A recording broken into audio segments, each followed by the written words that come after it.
So you're sitting at the kitchen table. You've gone step by step. You've been, incredibly patient.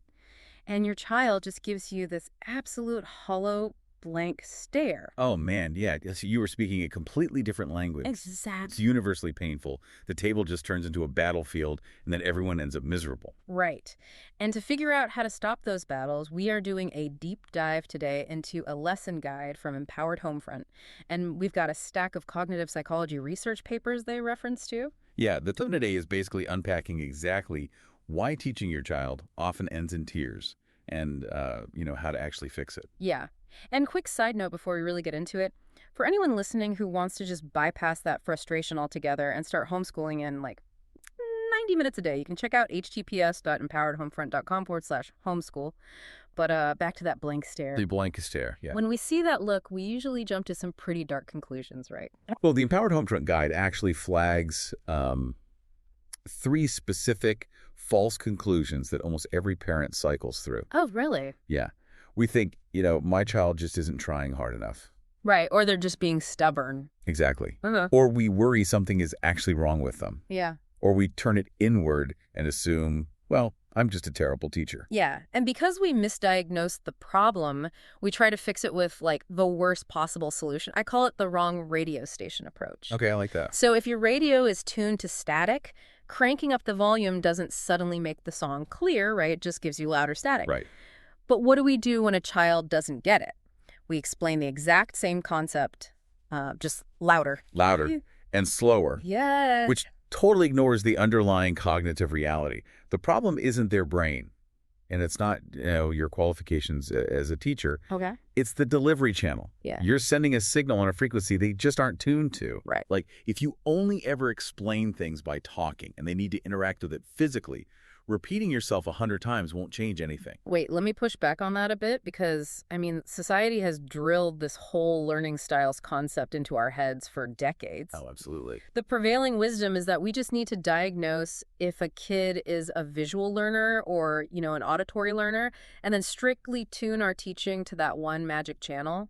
So aren't we just saying that? It's deeply ingrained, I know. But a major 2008 review by Pashler and his colleagues actually found 0 evidence to support matching instruction to a single learning style. Wait, really? 0? 0 evidence. It's a complete myth. What cognitive science actually points us toward is multimodal delivery. Multimodal? Yeah, specifically this concept called Pivio's dual coding theory. Okay, let's unpack dual coding. How does that actually work in the brain? Basically, the brain processes visual information and verbal information in separate parallel tracks. Okay, 2 tracks. Right. So if you just talk at a child, you're only activating the verbal track. Mm-hmm. But if you present the information visually and verbally at the exact same time, the brain encodes it in both places. Oh, I see. You create 2 interconnected memory traces instead of just one. It makes the information so much easier to retrieve later. That makes total sense. It's kind of like watching a complex sci-fi movie with the subtitles turned on. Yes. You're hearing the dialogue, but reading the text simultaneously anchors those complicated names and plot points in your mind so you don't lose the thread. Precisely. You're opening multiple doors to the exact same concept. So if dual coding is how the brain actually works, how do we, translate that from a psychology lab to a 9-year-old learning fractions at the kitchen table? Right, because sitting there verbally explaining numerators and denominators is just... turning up the radio static. Exactly. Instead, the sources suggest you grab a real pizza. Okay, pizza always works. Right. You physically cut the slices, and you count them out loud together. Now you're stacking the visual, the verbal, and the tactile channels all at once. Yeah, history is another great example from the sources here. The single-channel way is having a child try to memorize a sentence about, taxation without representation. Right, and they might memorize the sounds of the words, but the concept itself doesn't stick. By Thursday, it's completely gone. Exactly. So the multimodal fix is having them watch a short video clip and then physically acting out a scene where you play the colonist and they play the tax collector. That's so much better. The sources highlight this 9-year-old boy named Jackson to illustrate this. If you sit him in a chair and lecture him, he loses focus in minutes. Right. But give him the freedom to stand up or build a model while he's learning, and he thrives. Oh, wow. It's not a focus deficit. It's just his brain requiring a different processing channel to engage. So once we've opened those multiple doors, we still need to know if the lesson actually stuck. Yeah. Right? And the sources highlight a technique called the teach-back method, Yes, the teach-back method. which seems to take this whole neural pathway concept a step further. It really does. Hmm. Instead of a standard quiz, you have the child explain the concept back to you. Okay.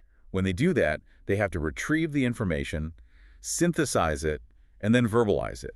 That whole process forces the brain to forge a completely new neural pathway. So it's not just checking their work. No, the act of teaching it back physically cements the memory deeper into their brain. That transforms the entire dynamic. We really just have to let go of the idea that our perfectly worded explanation is enough. It's definitely a shift in mindset. It is.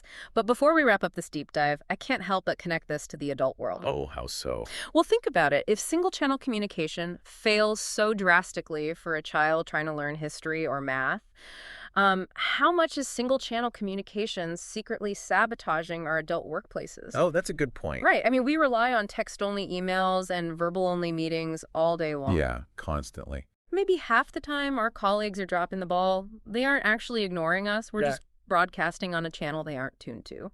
Something to think about, for sure.